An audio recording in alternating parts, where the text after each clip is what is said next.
শিয়াদের তৈরি 18 জিলহজের ঈদে গদির মানি না।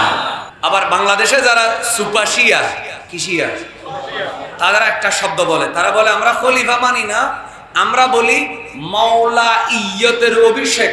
অভিষেক মানি উদ্বোধন শুরু। বলেন অভিষেক মানে কি? আচ্ছা, হযরত আলীকে আল্লাহ রসুল কি 18 জিলহজ মাওলা বানাইছেন নাকি যেদিন ইয়ামানে পাঠাইছেন সেদিন বানিয়েছেন? Common sense.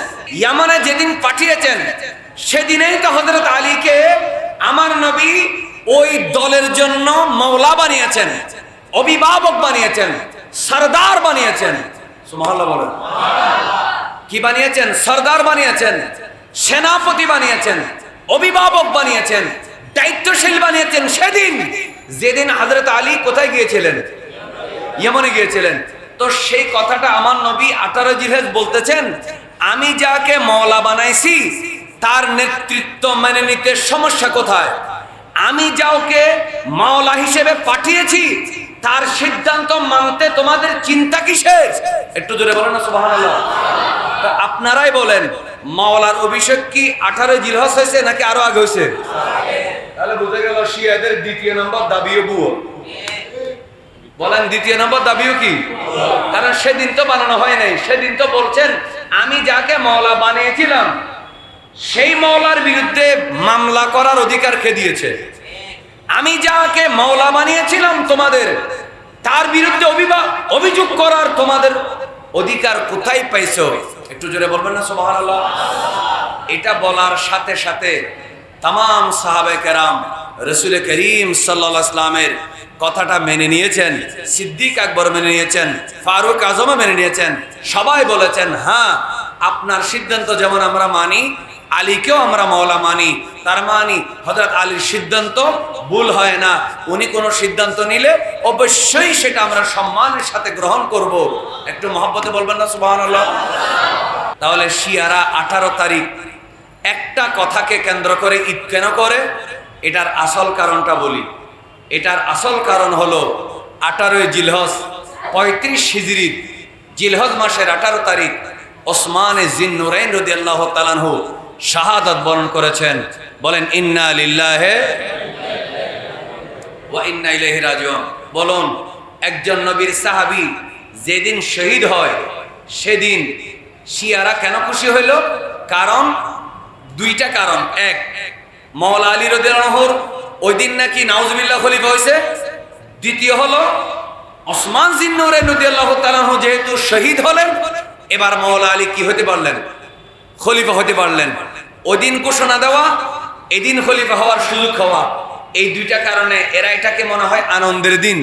অথচ নবীর একজন সাহাবী যার নাম ওসমান জিন্নুরাইন রাদিয়াল্লাহু আনহু, আমার নবী বলেছিলেন স্পষ্ট ভাষায়, আমার নবীজি সাল্লাল্লাহু আলাইহি ওয়াসাল্লাম বলেছিলেন আমি আলীকে রুকাইয়া রাদিয়াল্লাহু তাআলা আনহার সাথে শাদী দিয়েছি।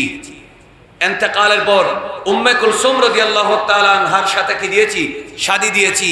একজন আগে আরেকজন পরে, এই দুইজন। ইনিও যখন ইন্তেকাল হয়ে গেলেন, আমার নবী বললেন রুকাইয়া কুলসুমের পরে আমার অবিবাহিত আর কোন মেয়ে যদি থাকতো আমি তাকেও আমার ওসমানের সাথে শাদী দিতাম।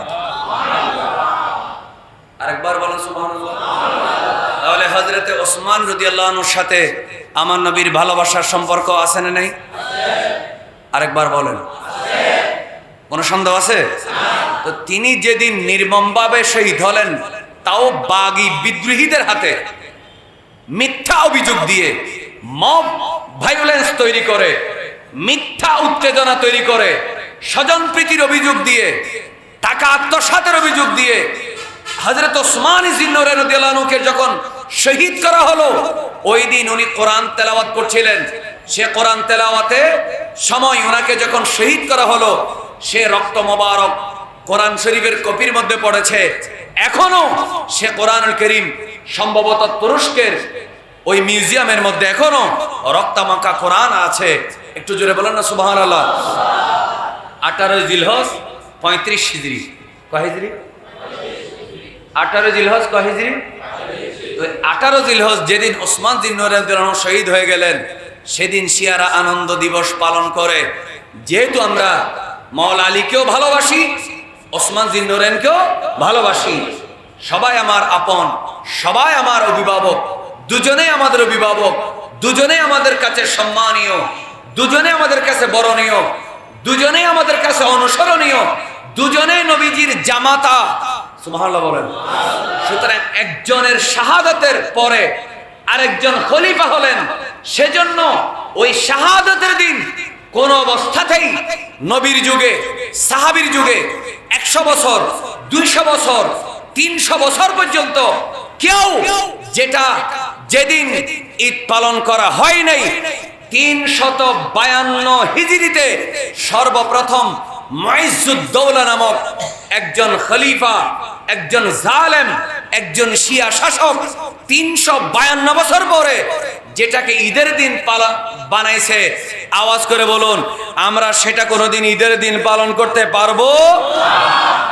ঈদে গদিরে খম নামক যে ঈদ আছে, এটার ভিত্তি কি? আসলে কি এমন কোন ঈদ আছে নাকি নাই? কখন এটার প্রচলন এবং কারা ঈদে গদিরে খম প্রথম প্রচলন করেছিল? তো বিষয়ভিত্তিক আলোচনার মধ্যে ভূমিকা ডানে বামে লম্বা করার কোনো দরকার নাই। যা বিষয় সেটাই আলোচনা। মহব্বত আহলে বাইতের, তাজিম আহলে বাইতের, সাহাবায়ে কেরামের প্রতিও আমাদের তাজিম ভালোবাসা আছে না নাই? দুইজন মহিয়সী নারীকে সম্বোধন করে আল্লাহ তাআলা বলছেন, একজন হযরতে মা আয়েশা সিদ্দিকা রাদিয়াল্লাহু তাআলা আনহা, আরেকজন হাফসা রাদিয়াল্লাহু তাআলা আনহা। পিছনের ঘটনা কি সেটি আমরা বলবো না, শুধু আয়াতের অর্থটা বলবো। মা আয়েশা এবং মা হাফসা রাদিয়াল্লাহু তাআলা আনহুমা, ওনাদেরকে উদ্দেশ্য করে আল্লাহ বলছেন, ওয়া ইন তাযাহারা আলাইহি, তোমরা দুজনেই যদি নবী করিম সাল্লাল্লাহু আলাইহি ওয়াসাল্লামের ব্যাপারে যেই বিষয়টা নিয়ে কথা হচ্ছে, একজন আরেকজনকে যদি সহযোগিতা করো,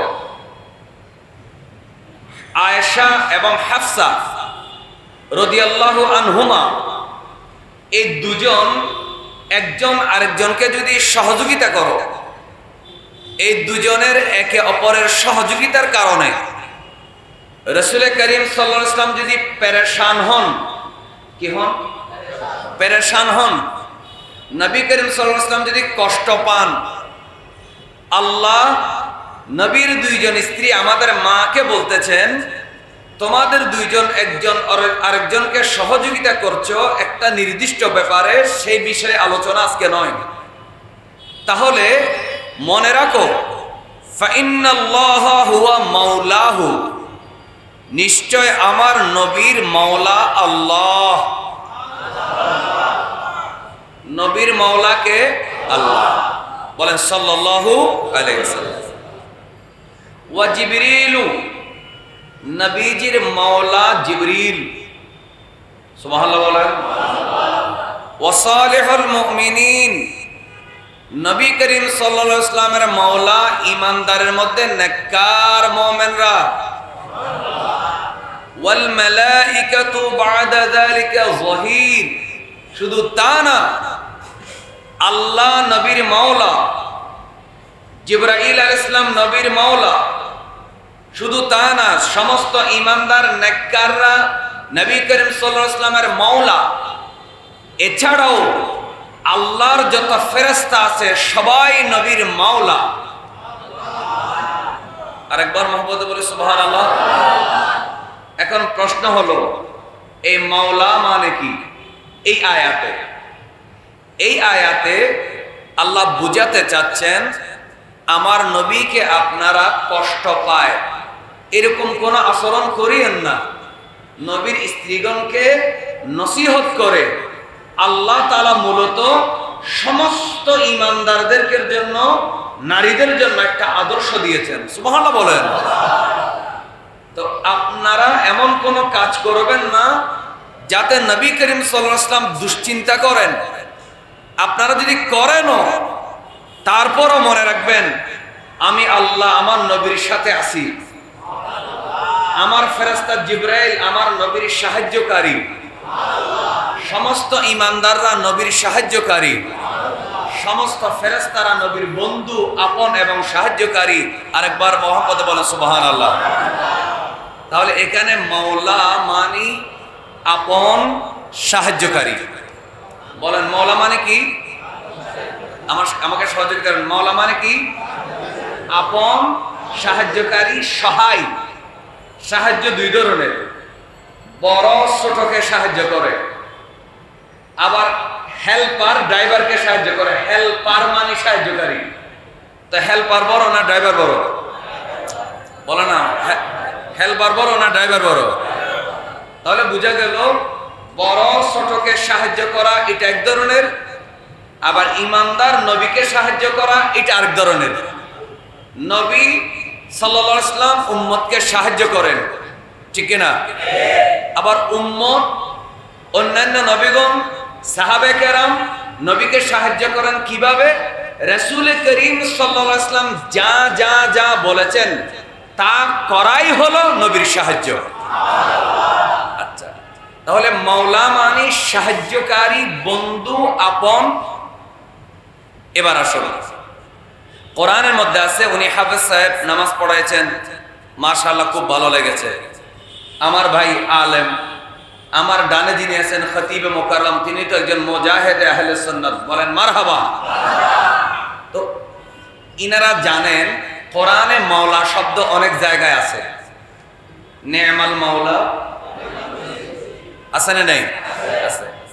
আবার আছে আনতা মাওলানা ফানসুরনা আলাল কওমিল কাফিরিন। এ আল্লাহ, আপনি আমাদেরকে সাহায্য করুন কাফেরদের উপরে, কারণ আপনি আমাদের অভিভাবক। মুমিনের অভিভাবককে, ইমানদারের সাহায্যকারীকে, ইমানদারের আপনকে। একটু মহব্বতে বলেন না সুবহানাল্লাহ। তাহলে এইভাবে আমরা যদি কোরআনে অনেকগুলো আয়াত দেখি, সেখানে আমরা মাওলা শব্দ পাচ্ছি। আল্লাহ তাআলার প্রিয় নবী, দু জাহানের বাদশা নবী, সরওয়ারে কায়নাত, ফখরে মৌজুদাত, হুজুর পুরনূর, রসুল করিম, রউফুর রহিম, শফিউল মুযনিবিন, রাহমাতুল লিল আলামিন, মুহাম্মাদুর রাসূলুল্লাহ সাল্লাল্লাহু আলাইহি ওয়াসাল্লাম স্পষ্ট করে বলেছেন, মান কুনতু মাওলাহু ফাআলিয়ুন মাওলাহু। আমি যার মাওলা, আমার আলীও তার মাওলা। আসুন, তাহলে এখানে মাওলা শব্দের অর্থ কোরআনে যেখানে পাচ্ছি, হাদিসে যেখানে পাচ্ছি, সেখানে পাচ্ছি হয়তো অভিভাবক অথবা মুনিব অথবা সাহায্যকারী, হাদিস সহ যদি নিই। আবার মাওলার আরেক অর্থ আছে, সেটা আমরা এখানে বলবো না, সেটা হলো আজাদকৃত গোলাম। যেমন রাসূল করিম সাল্লাল্লাহু আলাইহি সাল্লাম যাকে আজাদ করে দিয়েছিলেন, ওনার নাম সাওবান রাদিয়াল্লাহু তাআলা আনহু। ওনাকে বলা হয় মাওলা রাসূলিল্লাহ। কেন বলা হয়? কারণ তিনি রসুলের আজাদকৃত গোলাম। সুবহানাল্লাহ বলো না। তো এই জন্য মাওলার এক অর্থ আজাদকৃত গোলাম। আবার মাওলার আরেক অর্থ হলো যে গোলামকে আজাদ করা হয়েছে সে গোলামের মুনিব। সুবহানাল্লাহ বলো না। সে গোলামের মুনিব। এখন অনেকগুলো অর্থ পেলাম, বন্ধু পেলাম, সাহায্যকারী পেলাম, আপন পেলাম, অভিভাবক পেলাম, আল্লাহকে মাওলা পেলাম, জিবরাইল ইসলামকে মাওলা পেলাম, ইমানদারদেরকে মাওলা পেলাম, ফেরেশতাদেরকে মাওলা পেলাম, আজাদকৃত গোলামদেরকে মাওলা পেলাম, আবার যিনি আজাদ করে দিয়েছেন তাকেও মাওলা পেলাম। একটু মহব্বতে বলেন না সুবহানাল্লাহ। এখন আলী রাদিয়াল্লাহু তাআলা আনহু কেমন মাওলা, এটা আমাদের জানার দরকার আছে না নাই? তো সেই জানার যদি দরকার থাকে, তাহলে আমরা সেটা কি নিজের থেকে মন গড়া বলবো নাকি দলিল থেকে বলবো? বলেন ইনশাআল্লাহ।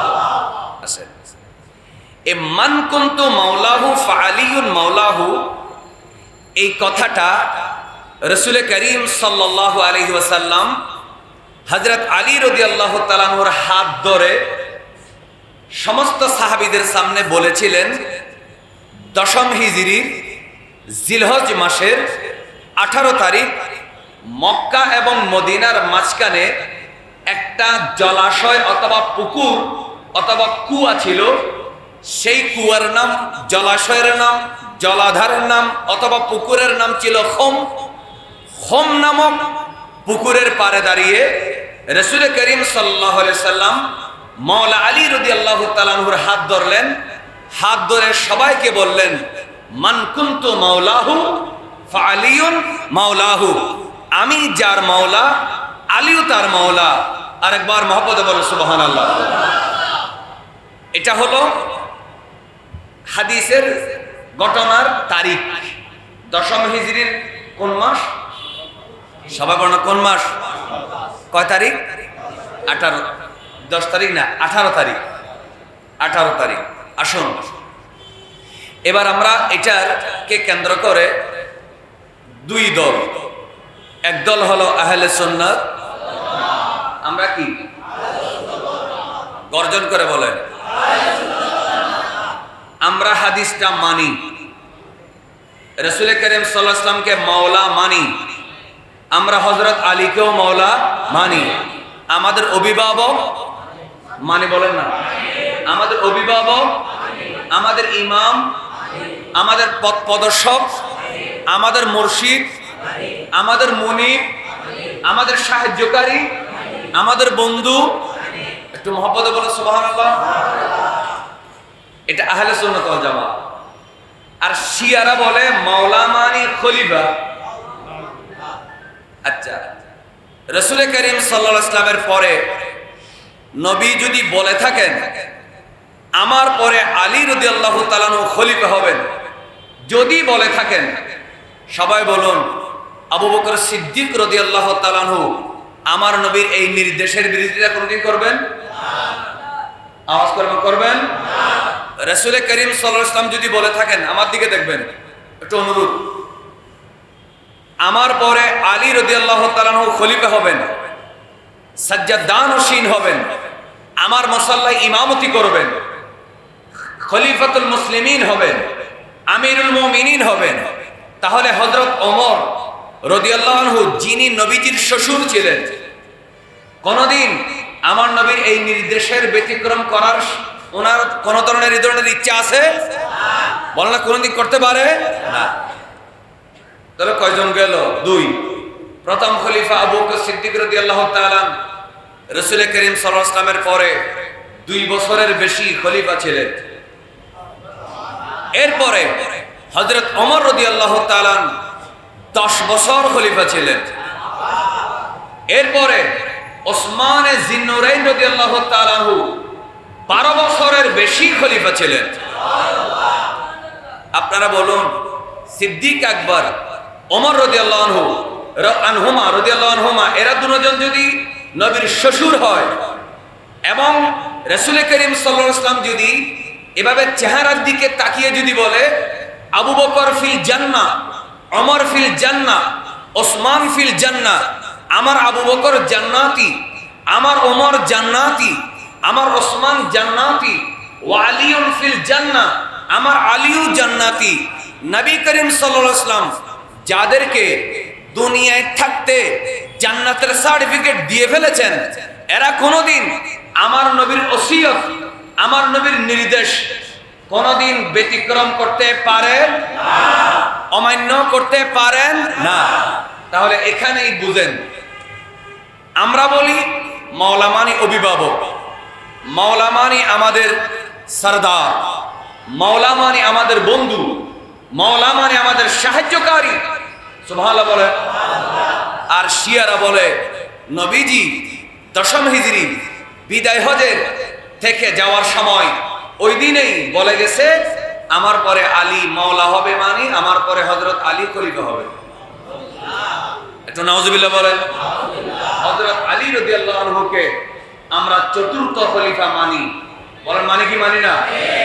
সিদ্দিক আকবর, ফারুক আজম, জিন্নুরাইন রাদিয়াল্লাহু তাআলা আনহুম, এই তিনজনের পরে মাওলা আলী রাদিয়াল্লাহু তাআলা আনহু 35 হিজরির জিলহজের 18 তারিখ থেকে শুরু করে এই যে 40 হিজরির রমজানের পর্যন্ত হযরতে মাওলা আলী শেরে খোদা রাদিয়াল্লাহু তাআলা আনহু খলিফাতুল মুসলিমিন ছিলেন, আমিরুল মুমিনিন ছিলেন। বলেন এই বিষয়ে আমাদের কারো কোনো আপত্তি আছে? একবার মহব্বতে বলেন সুবহানাল্লাহ। আসুন তাহলে আমরা বললাম তিনি আমাদের অভিভাবক, আর তারা বলল খলিফা। বেশ কম আছে না নেই? খলিফা বললে হযরত আলীর প্রতি ভক্তি দেখানো হয়, কিন্তু অন্যান্য সাহাবীর প্রতি বেয়াদবি হয় কি হয় না? আচ্ছা, শুধু কি তিনজনের প্রতি বেয়াদবি হয় না? সিদ্দিক আকবরকে 1 লক্ষ সাহাবী নবীজির যারা খলিফা মেনেছে সবার শানে বেয়াদবি হয়। হযরত ওমর রাদিয়াল্লাহু আনহুকে 1 লাখের কাছাকাছি সাহাবী যারা খলিফা মেনেছে তাদের সবার শানে বেয়াদবি হয়। ওসমান জিন্নুরাইন রাদিয়াল্লাহু আনহুকে যারা তৃতীয় খলিফা মেনেছে তাদের সবার শানে বেয়াদবি হয়। তাহলে হযরত আলীর জন্য মাওলা শব্দের একটা শব্দের অর্থ ভুল, এই কথা প্রমাণ করার কারণে রাসূল করিম সাল্লাল্লাহু আলাইহি ওয়াসাল্লামের লক্ষ লক্ষ সাহাবী নবীর নির্দেশ অমান্য করেছে বলে প্রমাণ হয়। আর আহলে সুন্নাত ওয়াল জামাত যে অর্থ নেই, এটার দ্বারা সিদ্দিক আকবরের মর্যাদাও মাথায় থাকে, ফারুক আজমের মর্যাদাও মাথার উপরে থাকে, ওসমান জিন্নুরাইনের মর্যাদাও ঠিক থাকে, মাওলা আলী শের খোদার মর্যাদাও থাকে। লক্ষ লক্ষ সাহাবী যারা এদেরকে খলিফা মেনেছেন সবার প্রতি শ্রদ্ধা থাকে। এটার নামে হলো আহলে সুন্নাত ওয়াল জামাত। একটু মহব্বতে বলেন সুবহানাল্লাহ। বলুন আমরা আহলে সুন্নাত ওয়াল জামাতের অর্থ নিতে চাই কি চাই না? আমরা শিয়াদের অর্থ নিতে, বলেন না, শিয়াদের অর্থ নিতে আমরা কার অর্থ নেব? আরেকবার বলেন, কার অর্থ নেব? এবার আসুন, এটা তো সামারি, তো সামারিটা লাস্টে না বলে আগে কেন বলে দিলাম? কারণ প্রথমে মনোযোগ বেশি থাকে। তো এবার আসেন দলিল।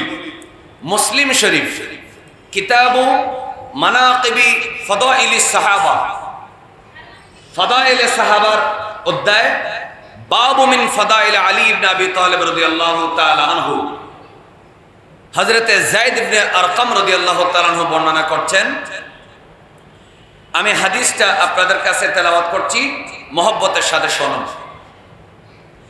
قام رسول الله صلى الله عليه وسلم فينا خطيبا بماء يدعى خمّا بين مكة والمدينة। রাসূল করিম সাল্লাল্লাহু আলাইহি ওয়াসাল্লাম বিদায় হজ শেষ করার পর আমার নবী যখন মক্কা থেকে মদিনার দিকে যাচ্ছেন, মক্কা এবং মদিনার মাঝামাঝি খম নামক একটা কুয়া, একটা পুকুর, জলাশয়, এই জলাশয়ের পারে রাসূল করিম সাল্লাল্লাহু আলাইহি ওয়াসাল্লাম খুতবা দেওয়ার জন্য দাঁড়ালেন। খুতবা দেওয়ার জন্য যখন দাঁড়ানোর পরে নবী করিম সাল্লাল্লাহু আলাইহি ওয়াসাল্লাম ফাহামিদাল্লাহ, খুতবার মধ্যে আল্লাহর প্রশংসা করলেন, ওয়া আথনা আলাইহি, আল্লাহ তাআলার গুণগান করলেন। এরপরে বললেন ওয়া ওয়াযা ওয়া যাক্কারা, নবী করিম সাল্লাল্লাহু আলাইহি ওয়াসাল্লাম ভালোভাবে উম্মতদেরকে ওয়াজ করলেন এবং অনেকগুলা নসিহত করলেন, অনেকগুলো উপদেশ দিলেন। এরপরে বললেন আলা আইয়ুহান নাস, এ মানব জাতি তোমরা শোনো, ফাইন্নামা আনা বাশারুন ইউশিকু আইয়াতি রাসূল রাব্বি ফাউজিবা।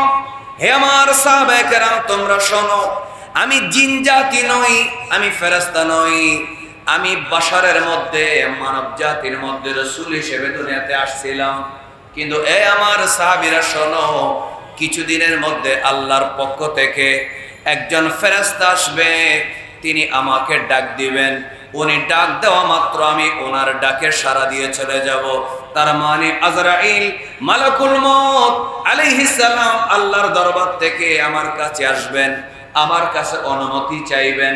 আমি অনুমতি দিলে আমি আল্লাহ রাব্বুল আলামিনের কাছে তোমাদেরকে ছেড়ে চলে যাব। কে বলছেন? রাসূলুল্লাহ সাল্লাল্লাহু আলাইহি ওয়াসাল্লাম। আচ্ছা, এরপরে বললেন ওয়া আনা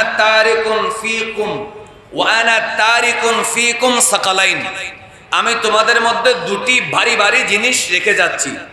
কি? আউয়ালুহুমা কিতাবুল্লাহ, এর প্রথমটা হলো আল্লাহর কিতাব। ফীহিল হুদা ওয়ান নূর, আল্লাহর কিতাবে হেদায়েত। সুবহানাল্লাহ। আল্লাহর কিতাবে কি? ওয়ান নূর, এবং নূর আছে। ফাখুযু বিকিতাবিল্লাহ, তোমরা আল্লাহর কিতাবকে ভালোভাবে ধরে রাখো। ওয়াস্তামসিকু বিহি, শুধু নিলে হবে না, একটা আখাযা ইয়াখুযু মানে নেওয়া, ইসতিমসাক মানে ধরে রাখা। আমি নিলাম রেখে দিলাম হইল না। আখাযা ইয়াখুযু মানে নেওয়া, ইসতিমসাক মানে কি রাখা? ধরে রাখা। আল্লাহর কিতাবকে গ্রহণ করো এবং ধরে রাখো। সুবহানাল্লাহ বলো না। আল্লাহর কিতাবকে নাও এবং কি করো? ধরে রাখো। এরপরে আমার নবী বললেন ফাহাত্তা আলা কিতাবিল্লাহ, আল্লাহর কিতাবের প্রতি উৎসাহ দিলেন। ওয়ারাগাবা ফীহি, এবং বললেন হে আমার সাহাবীরা, বেশি বেশি আল্লাহর কিতাব কোরআন শিখো, তেলাওয়াত করো, নিজে করো, সন্তানকে করতে বলো, স্ত্রীকে করতে বলো। ফজরের নামাজের ভিতরে তেলাওয়াত করো, নামাজের পরে সূরা ইয়াসিন দিয়ে দিন শুরু করো, রাত দিন কোরআন পড়ো, কোরআনের অর্থ জানো, কোরআনের হুকুম মানো। ব্যক্তিগতভাবে, পারিবারিকভাবে, সামাজিকভাবে, রাষ্ট্রীয়ভাবে যেখানে যেখানে কোরআনের আইন এবং সুন্নাহর আইন মানতে হবে, বাস্তবায়ন করতে হবে, সেখানে কোরআন এবং সুন্নাহকে বাদ দেওয়ার সুযোগ নাই। অবশ্যই তোমরা মেনে চলবে। একটু মহব্বতে বলো সুবহানাল্লাহ। আচ্ছা আসেন, এরপরে রাসূল করিম সাল্লাল্লাহু আলাইহি ওয়াসাল্লাম কি করলেন? বললেন ওয়া আহলু বাইতি, 2 নাম্বার আমি তোমাদেরকে রেখে যাচ্ছি যেটি, সেটা হচ্ছে আমার আহলে বাইত। কি বললাম? আহলে বাইত। আহলে বাইত বলার পরে রাসূল করিম সাল্লাল্লাহু আলাইহি ওয়াসাল্লাম 3 বার মুসলিম শরীফে ফাদাইলুস সাহাবা কিতাবের বাবু ফাদাইল আলীর মধ্যে 3 বার বলেছেন। কথাটা কি বলেছেন? উযাক্কিরুকুমুল্লাহ ফি আহলি বাইতি, উযাক্কিরুকুমুল্লাহ ফি আহলি বাইতি, উযাক্কিরুকুমুল্লাহ ফি আহলি বাইতি। আমার আহলে বাইতের ব্যাপারে আমি তোমাদেরকে নসিহত করছি, তার মানে সতর্ক করছি। আমার আহলে বাইতের ব্যাপারে আমি তোমাদেরকে নসিহত করছি, স্মরণ করাই দিচ্ছি, তার মানে সতর্ক করছি। এই কথা আমার নবী বলেছেন কয়বার? আরেকবার বলেন কয়বার? 3 বার। 3 বার বললেন। এরপরে আসুন, তো রাবি জিজ্ঞেস করতেছেন, আচ্ছা, তো যায়েদ বিন আরকাম রাদিয়াল্লাহু আনহুকে জিজ্ঞেস করলেন, আপনি তো শুনেছেন আমার নবী আহলে বাইতের কথা বলেছেন, আহলে বাইত কারা? তখন তিনি বললেন নিসাউহু মিন আহলে বাইতিহি, নবী করিম সাল্লাল্লাহু আলাইহি ওয়াসাল্লামের স্ত্রীগণও নবীর আহলে বাইত। আচ্ছা, ওয়ালাকিন্না আহলা বাইতিহি মান হারামা সাদাকা বাদাহু, অথবা মান হারামা সাদাকা বাদাহু। আহলে বাইত কাদেরকে বলা হয়? যাদের উপরে যাকাত খাওয়া হারাম। বলে না যাকাত খাওয়া কি খেয়াল করতে হবে। এরপরে বললেন মানহুম, তারা কারা? কাদের উপরে যাকাত হারাম? 1 হুম আলু আলিয়িন, তারা হচ্ছে আলী রাদিয়াল্লাহু তাআলার বংশধর। তার মানে হযরত ইমাম হাসান আর হুসাইন রাদিয়াল্লাহু তাআলা হুমার যত বংশধর, এরা আলু আলী, আবার আহলে বাইতে রাসূল। কিয়ামত পর্যন্ত তাদের জন্য যাকাত, ফিতরা, সাদাকা হওয়া হারাম।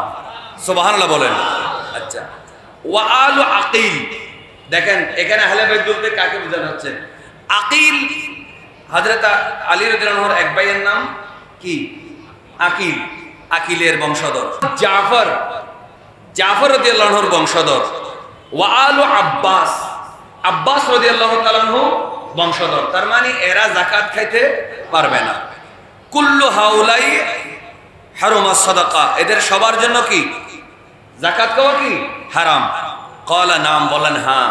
একটু জোরে বলবেন না সুবহানাল্লাহ? আচ্ছা, এটা হলো মুসলিম শরীফের হাদিস। এখন এই যতটুকু পড়লাম, প্রদীপ সাহেব এখানে আছে, এতটুকুর মধ্যে ওই শব্দটা নাই। কোনটা নাই? মান কুনতু মাওলাহু, বলেন না, ফালিউন মাওলাহু। এটা মুসলিম শরীফের এই হাদিসের মধ্যে, বলেন না, এই হাদিসের মধ্যে নাই। তাহলে এতদিন কি আমরা ভুল পড়েছি? না, বলেন না। এতদিন কি আমরা ভুল পড়েছি? না। এটা কোথায় আছে? এটা আমি দেখলাম চার মাযহাবের একটা মাযহাব হচ্ছে হাম্বলি মাযহাব।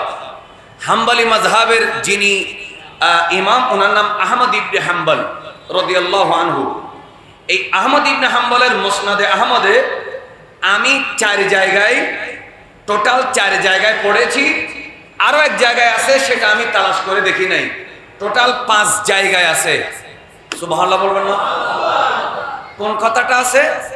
মান কুনতু মাওলাহু ফালিউন মাওলাহু। আমার নবী সাল্লাল্লাহু আলাইহি ওয়াসাল্লাম বলেছেন, আমি যার মাওলা, আমার আলীও তার মাওলা। আচ্ছা, এবার আমি একটু কষ্ট করে, আপনারা কি বিরক্ত হচ্ছেন? এবার আমরা হযরত আলী রাদিয়াল্লাহু আনহুকে আমার নবী মাওলা বলেছেন কোন হাদিসে? আমি মুসনাদে আহমদের 961 নম্বর হাদিসটা পড়ি। 961।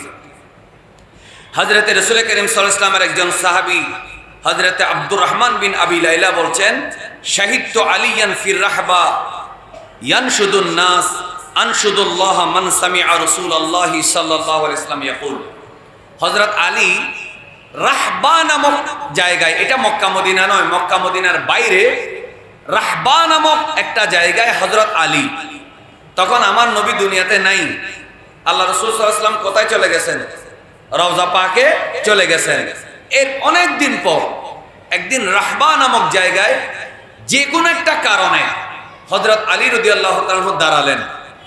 দাঁড়িয়ে উপস্থিত যারা আছেন সবাইকে বললেন, আমি আল্লাহর শপথ করছি, তোমাদেরকেও আল্লাহর কসম দিয়ে বলতেছি, তোমরা বলো নবী করিম সাল্লাল্লাহু আলাইহি ওয়াসাল্লাম যেদিন আমাকে বলেছিলেন সাহাবীদের উদ্দেশ্যে, মান কুনতু মাওলাহু ফালিউন মাওলাহু, এই কথাটা নবী যেদিন বলেছিলেন, সেদিন তোমাদের মধ্যে কে কে ছিলা?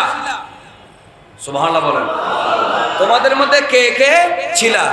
এই কথা জিজ্ঞেস করছেন হযরত আলী রাদিয়াল্লাহু তাআলা।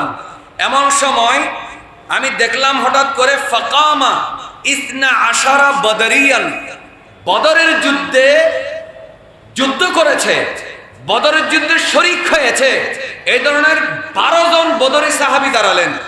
দাঁড়িয়ে বললেন, আমরা সাক্ষী দিচ্ছি আমার নবী আপনাকে মান কুনতু মাওলাহু ফালিউন মাওলাহু বলেছেন। রাসূল করিম সাল্লাল্লাহু আলাইহি ওয়াসাল্লাম আমরা নিজের কানে শুনেছি। শুনেন। এরপরে তখন রাসূল করিম সাল্লাল্লাহু আলাইহি ওয়াসাল্লাম কি বলেছিলেন? তখন আমার নবীজি একটা কথা বলেছিলেন, আলাস্তু আউলা বিল মুমিনিনা মিন আনফুসিহিম। হে আমার সাহাবীরা, এখানে একটা শব্দ বাড়তি, যেটা বাড়তি সেটা বলবো, আগেরগুলা না। আমি কি তোমাদের নিজের জানের চাইতে বেশি আপন না? আওলার, এখানে দেখেন, আওলার এক অর্থ আপন, হকদার, হকদার। আমি কি তোমাদের জানের চাইতে বেশি হকদার না? মনে করেন আমার পিপাসা লাগছে, রাসূল করিম সাল্লাল্লাহু আলাইহি ওয়াসাল্লাম আমাকে বললেন এদিকে আয়, আপনি কি আগে পানি খাবেন নাকি নবীর কাছে যাবেন? তাহলে বোঝা গেল আপনার জানের চাইতে নবীর হক বেশি। সুবহানাল্লাহ বলেন না কেন? রাসূল করিম সাল্লাল্লাহু আলাইহি ওয়াসাল্লাম যদি বলে তুই যুদ্ধে আয়, আপনি জানেন নিশ্চিতভাবে এদের সাথে যুদ্ধ করলে আমি মারা যাব, আপনি কি জান চাইবেন নাকি রাসূল চাইবেন? আচ্ছা, তো নবী করিম সাল্লাল্লাহু আলাইহি ওয়াসাল্লাম বলছেন, আলাস্তু আউলা বিল মুমিনিনা মিন আনফুসিহিম, আমি কি ইমানদারের জানের চাইতে আরো বেশি হকদার না, আরো বেশি আপন না? আওলার আরেক কথা হলো আকরাব, আমি কি ইমানদারের জানের চাইতে আরো কাছে না? তাহলে বোঝা গেল কিয়ামত পর্যন্ত সব ইমানদারের জানের চাইতে আমার নবী আরো বেশি কাছে।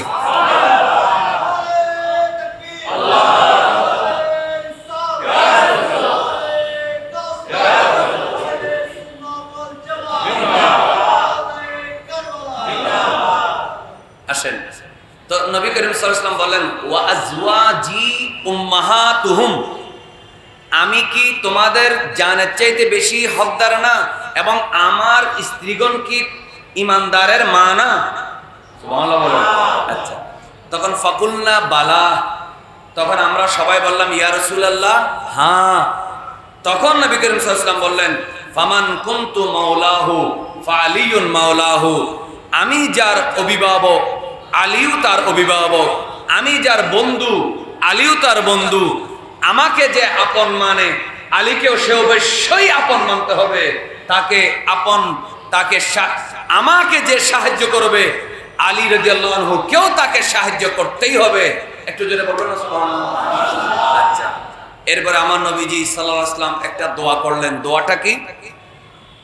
আল্লাহুম্মা ওয়ালি মান ওয়ালাহু, আল্লাহ কিয়ামত পর্যন্ত আলী রাদিয়াল্লাহু তাআলা আনহুর সাথে যারা মুআলাত রাখে, আলীর সাথে যারা মাওয়াদ্দাত রাখে, মুআলাত মানে মাওয়াদ্দাত, আলীর সাথে যাদের ভালোবাসা আছে আল্লাহ তাদের সাথে তুমিও ভালোবাসা রাখো। ওয়া আদি মান আদাহু, আর কিয়ামত পর্যন্ত আলী রাদিয়াল্লাহু আনহুর সাথে যারা শত্রুতা রাখে আল্লাহ তুমিও তাদের সাথে শত্রুতা রাখো।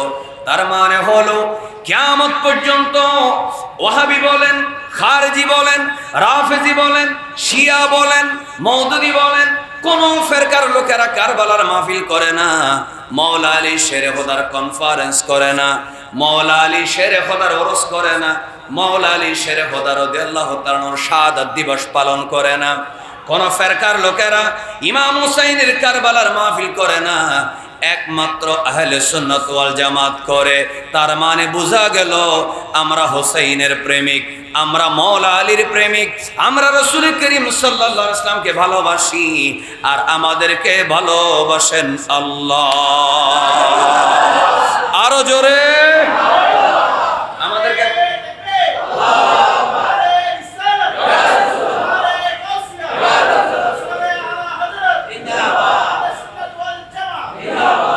প্লিজ সহযোগিতা। তাহলে মুসনাদে আহমদে এই হাদিসটা আমি কয় জায়গায় পড়েছি বললাম? আমার দিকে বলেন কয় জায়গায়। আমি নাম্বারগুলো বলি, আমি যেখানে যেখানে পড়েছি। 961 নম্বর হাদিস, 641 নম্বর হাদিস, 1310 নম্বর হাদিস, 23,001 নম্বর হাদিস। সুবহানাল্লাহ বলা না? 4 জায়গায় এই হাদিসটা আছে। আমার নবী বলেছেন আলী তার মাওলা, যার মাওলা আমি, আলীও তার মাওলা। সুবহানাল্লাহ বলেন। আচ্ছা, এবার আপনাদের প্রশ্ন হতে পারে, হুজুর এখানে তো সিদ্দিক আকবর রাদিয়াল্লাহু আনহু ছিলেন কিনা? আল্লাহ রাসূলের সাথে সিদ্দিক আকবর রাদিয়াল্লাহু আনহু হজ করে নাই? হযরতে ওমর রাদিয়াল্লাহু আনহু আমার নবীর সাথে হজ করেন নাই? আমার নবীর সাথে বিদায় হজে ওসমান জিন্নুরাইন রাদিয়াল্লাহু আনহু ছিলেন না? ছিলেন কিনা? আচ্ছা, বিশেষভাবে খাস করে নির্দিষ্ট করে একজনের জন্য কেন এই কথাটা বললেন?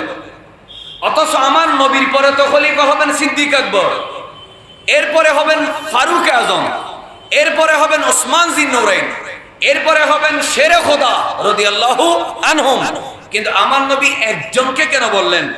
এবার এই কারণটা আমরা কিতাব থেকে বলি, কি নিজের থেকে বলবো না কিতাব থেকে? আচ্ছা, এবার আসেন আল বিদায়া ওয়ান নিহায়া।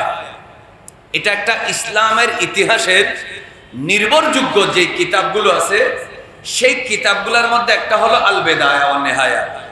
এটার আল জুজউল খামেস, পঞ্চম অংশ অথবা পঞ্চম খণ্ড, পৃষ্ঠা নম্বর কত? 174 নম্বর পৃষ্ঠা। 174 নম্বর পৃষ্ঠা আল বিদায়া ওয়ান নিহায়া পঞ্চম অংশের মধ্যে আছে রাসূল করিম সাল্লাল্লাহু আলাইহি ওয়াসাল্লাম যখন হজ করে মক্কা থেকে মদিনে আসছিলেন, এর আগে অনেক দিন আগে খালিদ বিন ওয়ালিদ রাদিয়াল্লাহু তাআলা আনহুকে আমার নবী জিহাদ করার জন্য ইয়েমেনে পাঠিয়েছেন। কোথায়? আপনারা বুঝলে তখন ভালো লাগবে। কোথায়? সেনাপতিকে খালিদ বিন ওয়ালিদ রাদিয়াল্লাহু আনহু। এরপরে একদিন প্রায় যুদ্ধের শেষের দিকে আল্লাহ রাসূল সাল্লাল্লাহু আলাইহি ওয়াসাল্লাম বলেন, আলী আমি তো খালিদ বিন ওয়ালিদকে ইয়ামানে জিহাদে পাঠিয়েছি, তুমি একটু যাও, সেখানে আমি তোমাকে সেই সেনাপতি এবং হযরত খালিদ বিন ওয়ালিদের সাথে কাজ করার জন্য পাঠাচ্ছি। তুমি ওই জায়গায় অভিভাবক হিসেবে যাবে, কি কি করতে হয় না করতে হয়, কখন কি সিদ্ধান্ত নিতে হয়, কে কোথায় যাবে, কারা কারা হজে আমার সাথে যোগ দিবে, এগুলো সব আমি তোমাকে দায়িত্ব দিচ্ছি। আল্লাহ রাসূল সাল্লাল্লাহু আলাইহি ওয়াসাল্লাম ইয়ামানে মাওলা আলীকে পাঠাচ্ছেন দায়িত্ব দিয়ে। কি দিয়ে? আরেকবার বল, কি দিয়ে? তো হযরত আলী রাদিয়াল্লাহু আনহু ইয়ামানে গেলেন। এদিকে আমার নবী হজের জন্য মদিনার থেকে মক্কার দিকে রওনা দিচ্ছেন। যখন রওনা দিচ্ছেন আল্লাহ রাসূল খবর পাঠালেন, তোমরা একটু আলীকে বলো আলী যেন তার কাজ সংক্ষিপ্ত করে আমার সাথে হজ করতে চলে আসে। ঘটনা খেয়াল করেন। তো হযরত আলী রাদিয়াল্লাহু আনহু ওদের মধ্যে যারা ছিল তাদের মধ্যে একজনকে, যে কোনো একজন সাহাবী, এখানে নাম বলেন, যে কোনো একজনকে দায়িত্ব দিলেন। বললেন তুমি একটু এই নবী করিম সাল্লাল্লাহু আলাইহি ওয়াসাল্লামের এই সাহাবীদের যারা জায়েশ, যারা সেনাবাহিনীতে আছে তাদেরকে একটু দেখবা। তবে যুদ্ধের মধ্যে যে গনিমত বলতে যেখানে কাফেরদের সাথে যুদ্ধ হয়, সে যুদ্ধের ময়দান থেকে কাফেররা মাঠ থেকে পালিয়ে গেলে সেখানে যে ওট থাকে, ঘোড়া থাকে, সেখানে যে স্বর্ণ চাঁদি থাকে, তাদের তরবারি থাকে, টাকা পয়সা থাকে, খাবার থাকে, ওই মাঠে যেগুলো পাওয়া যায় এগুলোকে বলা হয় গনিমত। কি বলা হয়? গনিমত। তো এই গনিমতের জিনিসগুলো বন্টন করার জন্য, এগুলার দেখভাল করার জন্য, যত্ন করার জন্য হযরত আলী রাদিয়াল্লাহু তাআলা আনহু একজনকে দায়িত্ব দিয়ে বললেন, তুমি আস্তে ধীরে তুমি হজের মধ্যে আসো, এদের সবাইকে নিয়ে আসো, আমি একটু আমার তাড়া আছে। রাসূল করিম সাল্লাল্লাহু আলাইহি ওয়াসাল্লাম বলেছেন আমার নবীর সাথে দেখা করার জন্য আমরা একসাথে হজ করব। একটু জোরে বলবেন না সুবহানাল্লাহ। দায়িত্ব দিয়ে আসলেন। বিশাল লম্বা ইবারত, পুরোটা পড়তে মন চাচ্ছে কিন্তু পুরোটা পড়ার দরকার নাই, শুধু যেটা দরকার সেটা পড়বো। তো যখন তিনি চলে আসলেন, এখন ওই গনিমতের মালের মধ্যে কাপড় চোপড় আছে না নেই? তো যাকে দায়িত্ব দেওয়া হয়েছে, মনে রাখবেন কখনো কখনো কোনো মানুষ যদি অল্প দিনের জন্য দায়িত্ব পায় তিনি কাজ বেশি দেখায়, ঠিক না বলেন? তিনি কাজ কম করে না বেশি করে? অনেকে দেখা যায় 1 সপ্তাহ 15 দিন 1 মাসের জন্য প্রিন্সিপাল গেছে হজ করতে, তখন একজনকে ভারপ্রাপ্ত দিয়ে গেছে, তিনি একবারে এটা করে সেটা করে টিচারদেরকে দামি দামি নাস্তা খাওয়ায়। আছে না নেই? এটা কি খারাপ উদ্দেশ্য নাকি ভালো? ভালো, মানুষকে খুশি করার জন্য। এই 30 দিনের জন্য যেহেতু আমি ভারপ্রাপ্ত প্রিন্সিপাল, আমি একটু দামি দামি নাস্তা খাওয়াই দিই। উদ্দেশ্য খারাপ নাকি ভালো? ভালো, নিয়ত ভালো। তো উনি কি করলেন, যাকে দায়িত্ব দিয়েছেন লোকটাকে, হযরত আলী রাদিয়াল্লাহু আনহু হজে আমার নবীর কাছে চলে আসলেন দ্রুত। তিনি কি করলেন, গনিমতের মাল থেকে সুন্দর সুন্দর দামি দামি কাফরগুলো ওই সৈন্যবাহিনীর মধ্যে বন্টন করে দিলেন। একটু জোরে বলবেন না সুবহানাল্লাহ। নিয়ত কি খারাপ নাকি ভালো? বলেন না, কারণ নবীর সাহাবী, বলেন না নবীর, তিনি পোশাকগুলো বন্টন করে দিলেন। হযরত আলী রাদিয়াল্লাহু আনহু দ্রুত আমার নবীর সাথে দেখা করলেন, হজ করলেন। হজের চলাকালীন সময় এরা ইয়ামান থেকে এসে কাফেলার সাথে যোগ দিল। তো সবাই বলল, আলী, ইয়ামানের লোকেরা আসছে, তুমি একটু দেখো। আল্লাহ রাসূল বলেন দেখো। তিনি বের হলেন। হযরত আলী রাদিয়াল্লাহু আনহু দেখলেন সবার গায়ে নতুন নতুন পোশাক। তো হযরত আলী রাদিয়াল্লাহু আনহু বললেন, আমি এবারটা পড়ি। ফাআমিদা যালিকা রাজুল ফাকাসা কুল্লা রাজুলিন মিনাল কওমি হুল্লাতাম মিনাল বাস আল্লাযী কানা মা আলী ফালাম্মা দানা জাইশুহু খারাজা লিয়ালকাহুম ফাইদা আলাইহিম আল হুলাল। সুবহানাল্লাহ বলেন। হযরত আলী রাদিয়াল্লাহু আনহু তাড়াতাড়ি বের হলেন। বেরে বলেন, তোমরা না ইয়ামান থেকে আসছো? বলছে হ্যাঁ। তো এই কাপড়গুলো, বলছে এগুলো আপনি যাকে দায়িত্ব দিয়েছেন, যাকে কিছুদিনের জন্য লিডার বানিয়ে দিয়েছেন, তিনি সুযোগ পেয়ে আমাদেরকে এগুলো বন্টন করে দিয়েছেন। তখন হযরত আলী রাদিয়াল্লাহু আনহু অসন্তুষ্ট হলেন। কি হলেন? অসন্তুষ্ট হলেন। শব্দগুলো খেয়াল করবেন। অসন্তুষ্ট হয়ে কি করলেন? ওয়াইলাকা মা হাদা, এগুলা কি করেছো?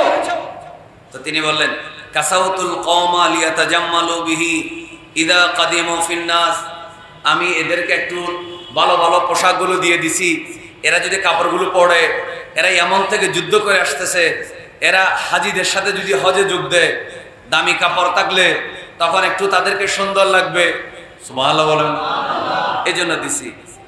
তখন তিনি বললেন, ওয়াইলাকা ইনজা ক্বাবলা আন ইয়ানতাহিয়া বিহি ইলা রাসূলিল্লাহি সাল্লাল্লাহু আলাইহি ওয়াসাল্লাম। হযরত আলী রাদিয়াল্লাহু আনহু বললেন, এই যে গনিমত, এই গনিমতের মাল স্বর্ণ হোক, দিনার হোক, দিরহাম হোক, কাপড় হোক, ওট হোক, গোরা হোক, এগুলো বন্টন করার অধিকার তো আমার নাই। এগুলো তো রাসূল করিম সাল্লাল্লাহু আলাইহি ওয়াসাল্লাম করবে। তোমাকে অনুমতি কে দিল? খবরদার, নবীর কাছে যাওয়ার আগে খোলো। সবাই নতুন নতুন কাপড়গুলো খুলে ফেলছে, ওই আগের পুরানোগুলো পড়ছে। সুবহানাল্লাহ বলে না কেন? নতুন কাপড়গুলো কি করে ফেলেছেন? খুলে ফেলেছেন, পুরাতনগুলো পড়ছেন। পুরাতনগুলো পরার পর মনের ভিতরে ফেরেশান আছে না নেই? কি সবাইকে খুশি? কেউ কে বেজার হয়েছে না? কথা বলো না। আপনি যদি ঈদের দিন নতুন কাপড় যদি কোন একটা বাচ্চাকে যদি বলেন, এই কাপড় অপরিষ্কার হয়ে যাবে, ঈদের দিন বাথরুমে যাওয়ার সময় মানুষের নতুন কাপড় ভরে যায়, বাচ্চাদেরকে যদি বলে এই খুলে ফেলো, ময়লা লাগবে, কি লাগবে, ধুলিবালি লাগবে, বাচ্চারা কি খুশি হবে নাকি গুসা হয়ে যাবে?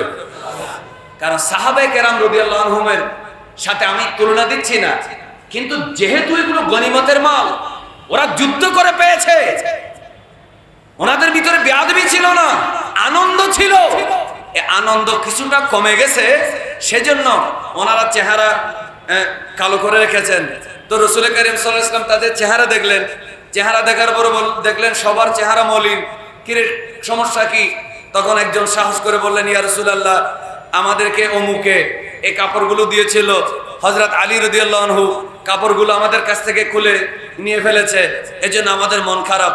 এটা হযরত আলী রাদিয়াল্লাহু আনহু ভালো করে নাই। তখনই আমার নবীজি বললেন, মান কুনতু মাওলাহু ফাআলিয়ুন মাওলাহু, যদি আমাকে তোমাদের অভিভাবক মানো, আলীকেও মানতে হবে, আলীর উপরে অসন্তুষ্ট হওয়া যাবে না। আমার প্রত্যেকটা নির্দেশ সিদ্ধান্তের সামনে যদি তোমরা মাথা নত করো, তাহলে আমি যাকে প্রতিনিধি বানিয়ে ইয়ামানে পাঠিয়েছি, আমার আলী যে সিদ্ধান্ত নিয়েছে সেই সিদ্ধান্তের বিরোধিতা করা যাবে না, সন্তুষ্ট থাকতে হবে। আলীর সিদ্ধান্ত আমি নবীর এই সিদ্ধান্ত বলে ধরতেই হবে। একটু জোরে বলেন না সুবহানাল্লাহ, আরো জোরে বলেন। কথাটা কি বুঝতে কোনো অসুবিধা হয়েছে? তাহলে হযরত আলী রাদিয়াল্লাহু তাআলার সিদ্ধান্ত একটু দেখতে বাহ্যিকভাবে কঠোর মনে হলেও, যেহেতু আমি আলীকে দায়িত্ব দিয়েছি, সুতরাং আলীর সিদ্ধান্ত আমার সিদ্ধান্ত। আলী রাদিয়াল্লাহু সিদ্ধান্ত কার সিদ্ধান্ত? রাসূল করিম সাল্লাল্লাহু আলাইহি ওয়াসাল্লামের সিদ্ধান্ত। একটু মহব্বতে বলেন মারহাবা। আচ্ছা আসেন, এটা হচ্ছে আল বিদায়া ওয়ান নিহায়া 174 নম্বর পৃষ্ঠা। এই পৃষ্ঠার মধ্যে আরেকটা রওয়ায়াত আছে। তো গাদির খুম নামক জায়গায় একই ঘটনা। হযরতে বুরাইদা রাদিয়াল্লাহু তাআলা আনহু একদিন আমার নবীর কাছে যাচ্ছেন, তিনি কি বললেন?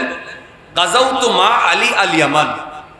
তো বুরাইদা নামক আরেক সাহাবী এই ঘটনাটা বর্ণনা করছেন এভাবে, আমি আলী রাদিয়াল্লাহু আনহুর সাথে ইয়ামানে যুদ্ধ করেছি, যুদ্ধে ছিলাম। ফারাআইতু মিনহু জাফওয়াতান, আমি হযরত আলী রাদিয়াল্লাহু আনহুকে একটু কঠোর দেখেছি। সুবহানাল্লাহ। কিছু কিছু ব্যাপারে কঠোর হওয়া দরকার আছে না নাই? মনে করেন প্রিন্সিপাল সাহেব যদি বলে 9টা থেকে 2টা আপনাকে থাকতে হবে, অথবা 9টা থেকে 4টা থাকতে হবে, এটা সরকারি আইন, এর আগে যাওয়া যাবে না, ফিঙ্গার দিয়ে ঢুকতে হবে, ফিঙ্গার দিয়ে বেরোতে হবে। তো আপনার মনে হবে যে প্রিন্সিপাল সাহেব কঠোর, কিন্তু বেআইনি নাকি আইনি? বলে নাকি আইন। এটাকে আপনি ভিতরে খারাপ লাগবে, কিন্তু আপনি কি করতে পারবেন না, এটার বিরুদ্ধে কোর্টে মামলা করতে পারবেন না।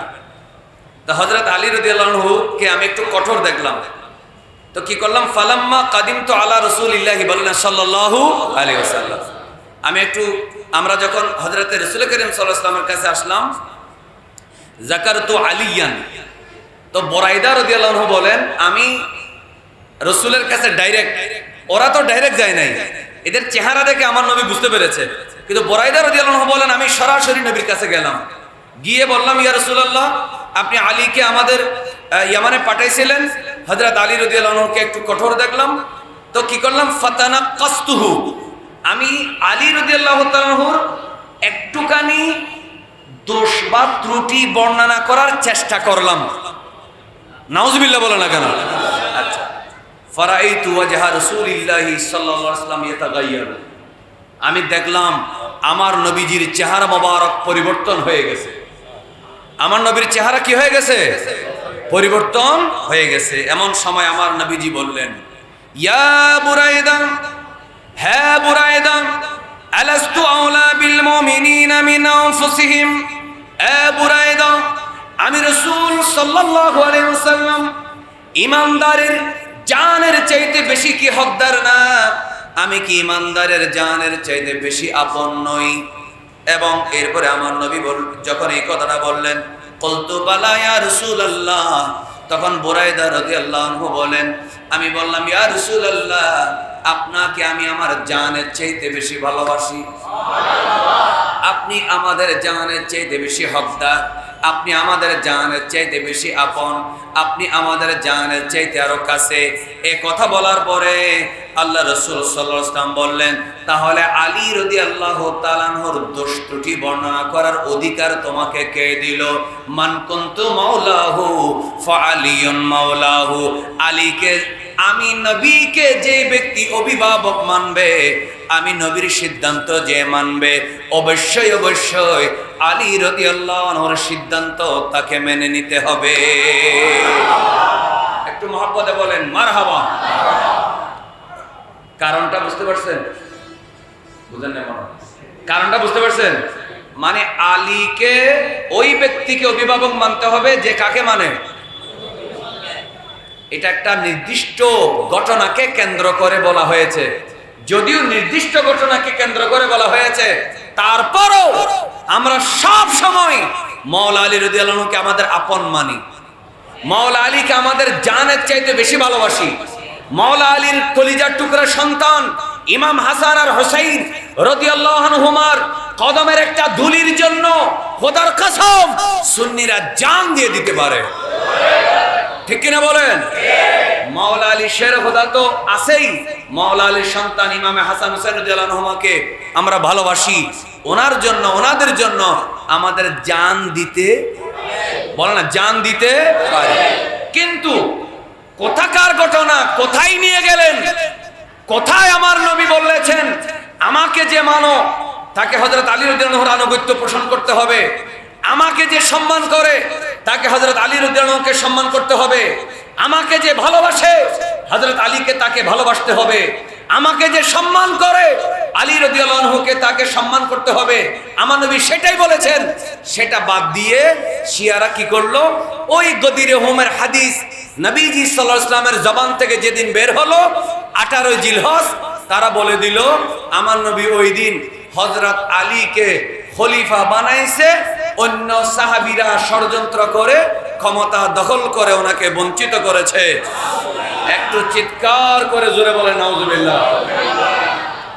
বলেন এটা কি হযরত আলীর ভালোবাসা নাকি শয়তানি? দাঁড়ে হন না, এটা হযরত আলীর ভালোবাসা না শয়তানি? শয়তানি কেন বললাম? কারণ শয়তান তো চাচ্ছে আপনার অন্তর থেকে যেন সিদ্দিক আকবরের ভালোবাসা চলে যায়, আপনার অন্তর থেকে যেন ফারুক আজমের ভালোবাসা চলে যায়। শয়তানে সবসময় খারাপ। শয়তানে ঈসা আলাইহিস সালামের উম্মতদেরকে বলেছিল ঈসা আলাইহিস সালামকে এমন ভাবে ভালোবাসো তোমরা বলো ঈসা আল্লাহর ছেলে, ঠিক কিনা বলেন? এটা কে বলছিল? শয়তানে বলেছিল। তো এটা কি ঈসা আলাইহিস সালামের ভালোবাসা হইল নাকি আল্লাহর শানে বেয়াদবি হইল? তো ঈসা আলাইহিস সালামকে ভালোবাসতে গিয়ে আল্লাহর ছেলে বললে এটা যদি আল্লাহর শানে বেয়াদবি হয়, এই ভালোবাসার কোনো দরকার আছে? তো হযরত আলী রাদিয়াল্লাহু আনহুকে ভালোবাসতে গিয়ে 18 জিলহজ, মাওলা শব্দের অর্থ খলিফা মানতে গিয়ে ঈদ পালন করে যদি রাসূল করিম সাল্লাল্লাহু আলাইহি ওয়াসাল্লামের শানে বেয়াদবি হয়, সিদ্দিক আকবর রাদিয়াল্লাহু আনহুর শানে বেয়াদবি হয়, ওমর ফারুক রাদিয়াল্লাহু আনহুর শানে বেয়াদবি হয়, ওসমান জিন্নুরাইন রাদিয়াল্লাহু আনহুর শানে বেয়াদবি হয়, তামাম সাহাবী যারা সিদ্দিক আকবরের হাতে হাত দিয়ে বায়াত হয়েছেন তাদের শানে যদি বেয়াদবি হয়, ওমর রাদিয়াল্লাহু আনহুর শানে হাতে হাত দিয়ে যারা বায়াত হয়েছেন তাদের শানে যদি বেয়াদবি হয়, ওসমান জিন্নুরাইন রাদিয়াল্লাহু আনহুর সাথে হাতে হাত দিয়ে যারা বায়াত হয়েছেন তাদের শানে যদি বেয়াদবি হয়, এটা আল্লাহর শানে বেয়াদবি, নবীর শানে বেয়াদবি, তামাম সাহাবীর শানে বেয়াদবি। এটা কোনোদিন সুন্নিরা মুসলমানরা মানতে পারে না। এজন্য আমরা শিয়াদের তৈরি 18 জিলহজের ঈদে গদির মানি না।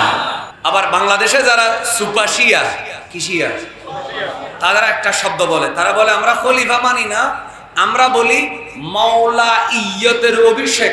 অভিষেক মানি উদ্বোধন, শুরু। বলেন অভিষেক মানে কি? আচ্ছা, হযরত আলীকে আল্লাহ রসুল কি 18 জিলহজ মাওলা বানাইছেন নাকি যেদিন ইয়ামানে পাঠাইছেন সেদিন বানিয়েছেন? Common sense. ইয়ামানে যেদিন পাঠিয়েছেন সেদিনেই তো হযরত আলীকে আমার নবী ওই দলের জন্য মাওলা বানিয়েছেন, অভিভাবক বানিয়েছেন, সরদার বানিয়েছেন। সুবহানাল্লাহ বলেন। কি বানিয়েছেন? সরদার বানিয়েছেন, সেনাপতি বানিয়েছেন, অভিভাবক বানিয়েছেন, দায়িত্বশীল বানিয়েছেন সেদিন যেদিন হযরত আলী কোথায় গিয়েছিলেন? ইয়েমনে গিয়েছিলেন। তো সেই কথাটা আমার নবী 18 জিলহজ বলতেছেন, আমি যাকে মাওলা বানাইছি তার নেতৃত্ব মেনে নিতে সমস্যা কোথায়? আমি যাকে মাওলা হিসেবে পাঠিয়েছি তার সিদ্ধান্ত মানতে তোমাদের চিন্তা কিসের? একটু জোরে বলেন না সুবহানাল্লাহ। আপনারাই বলেন, মাওলার অভিষেক কি 18 জিলহজ হয়েছে নাকি আরো আগে হয়েছে? তাহলে বুঝে গেল শিয়াদের দ্বিতীয় নম্বর দাবিও বুয়ো। বলেন দ্বিতীয় নম্বর দাবিও কি? কারণ সেদিন তো বানানো হয় নাই, সেদিন তো বলছেন আমি যাকে মাওলা বানিয়েছিলাম সেই মাওলার বিরুদ্ধে মামলা করার অধিকার কে দিয়েছে? আমি যাকে মাওলা বানিয়েছিলাম তোমাদের তার বিরুদ্ধে অভিযোগ করার তোমাদের অধিকার কোথায় পাইছো? একটু জোরে বলবেন না সুবহানাল্লাহ। এটা বলার সাথে সাথে তামাম সাহাবায়ে কেরাম রাসূল করিম সাল্লাল্লাহু আলাইহি ওয়াসাল্লামের কথাটা মেনে নিয়েছেন, সিদ্দিক আকবর মেনে নিয়েছেন, ফারুক আজমও মেনে নিয়েছেন। সবাই বলেছেন হ্যাঁ আপনার সিদ্ধান্ত যেমন আমরা মানি, আলীকেও আমরা মাওলা মানি। তার মানে হযরত আলীর সিদ্ধান্ত ভুল হয় না। উনি কোনো সিদ্ধান্ত নিলে অবশ্যই সেটা আমরা সম্মানের সাথে গ্রহণ করব। একটু মহব্বতে বলবেন না সুবহানাল্লাহ। তাহলে শিয়ারা 18 তারিখ একটা কথাকে কেন্দ্র করে ঈদ কেন করে? এটার আসল কারণটা বলি। এটার আসল কারণ হলো 18 জিলহজ 35 হিজরির জিলহজ মাসের 18 তারিখ ওসমান জিন্নুরাইন রাদিয়াল্লাহু তাআলা আনহু শাহাদাত বরণ করেছেন। বলেন ইন্না লিল্লাহি ওয়া ইন্না ইলাইহি রাজিউন। বলুন একজন নবীর সাহাবী যেদিন শহীদ হয় সেদিন শিয়ারা কেন খুশি হইল? কারণ দুইটা কারণ। এক, মাওলা আলী রাদিয়াল্লাহু আনহুর ওই দিন নাকি নাউজুবিল্লাহ খলিফা হয়েছে। দ্বিতীয় হলো ওসমান জিন্নুরাইন রাদিয়াল্লাহু তাআলা আনহু যেহেতু শহীদ হলেন, এবার মাওলা আলী কি হতে পারলেন? খলিফা হতে পারলেন। ওই দিন ঘোষণা দেওয়া, এদিন খলিফা হওয়ার সুযোগ হওয়া, এই দুইটা কারণে এরা এটাকে মনে হয় আনন্দের দিন। অথচ নবীর একজন সাহাবী যার নাম ওসমান জিন্নুরাইন রাদিয়াল্লাহু আনহু, আমার নবী বলেছিলেন স্পষ্ট ভাষায়, আমার নবীজি সাল্লাল্লাহু আলাইহি ওয়াসাল্লাম বলেছিলেন আমি আলীকে রুকাইয়া রাদিয়াল্লাহু তাআলা আনহার সাথে শাদী দিয়েছি। ইন্তেকালের পর উম্মে কুলসুম রাদিয়াল্লাহু তাআলা আনহার সাথে কি দিয়েছি? শাদী দিয়েছি। একজন আগে আরেকজন পরে, এই দুইজন। ইনিও যখন ইন্তেকাল হয়ে গেলেন, আমার নবী বললেন রুকাইয়া কুলসুমের পরে আমার অবিবাহিত আর কোন মেয়ে যদি থাকতো আমি তাকেও আমার ওসমানের সাথে শাদী দিতাম। আরেকবার বলেন সুবহানাল্লাহ। তাহলে হযরতে ওসমান রাদিয়াল্লাহু আনহুর সাথে আমার নবীর ভালোবাসার সম্পর্ক আছে না নাই? আরেকবার বলেন। কোন সন্দেহ আছে? তো তিনি যেদিন নির্মমভাবে শহীদ হলেন, তাও বাগী বিদ্রোহীদের হাতে মিথ্যা অভিযোগ দিয়ে মব ভায়োলেন্স তৈরি করে, মিথ্যা উত্তেজনা তৈরি করে, স্বজনপ্রীতির অভিযোগ দিয়ে, টাকা আত্মসাতের অভিযোগ দিয়ে হযরত ওসমান জিন্নুরাইন রাদিয়াল্লাহু আনহুকে যখন শহীদ করা হলো, ওই দিন উনি কোরআন তেলাওয়াত করছিলেন। সে কোরআন তেলাওয়াতে সময় ওনাকে যখন শহীদ করা হলো, সে রক্ত মোবারক কোরআন শরীফের কপির মধ্যে পড়েছে। এখনো সে কোরআনুল কারীম সম্ভবত তুরস্কের ওই মিউজিয়ামের মধ্যে এখনো রক্তমাখা কোরআন আছে। একটু জোরে বলেন না সুবহানাল্লাহ। 18 জিলহজ 35 হিজরি। কয় হিজরি? 18 জিলহজ কয় হিজরি? 18 জিলহজ যেদিন ওসমান জিন্নুরাইন রাদিয়াল্লাহু আনহু শহীদ হয়ে গেলেন, সেদিন শিয়ারা আনন্দ দিবস পালন করে। যেহেতু আমরা মাওলা আলীকেও ভালোবাসি, ওসমান জিন্নুরাইনকেও ভালোবাসি, সবাই আমার আপন, সবাই আমার অভিভাবক, দুজনেই আমাদের অভিভাবক, দুজনেই আমাদের কাছে সম্মানীয়, দুজনেই আমাদের কাছে বরণীয়, দুজনেই আমাদের কাছে অনুসরণীয়, দুজনেই নবীজির জামাতা। সুবহানাল্লাহ বলেন।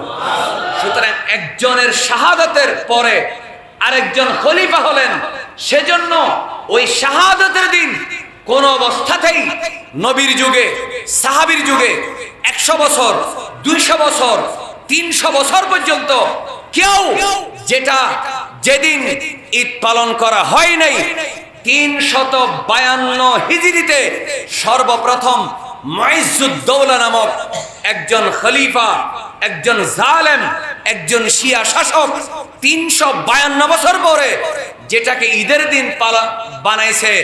আওয়াজ করে বলুন, আমরা সেটা কোনোদিন ঈদের দিন পালন করতে পারবো?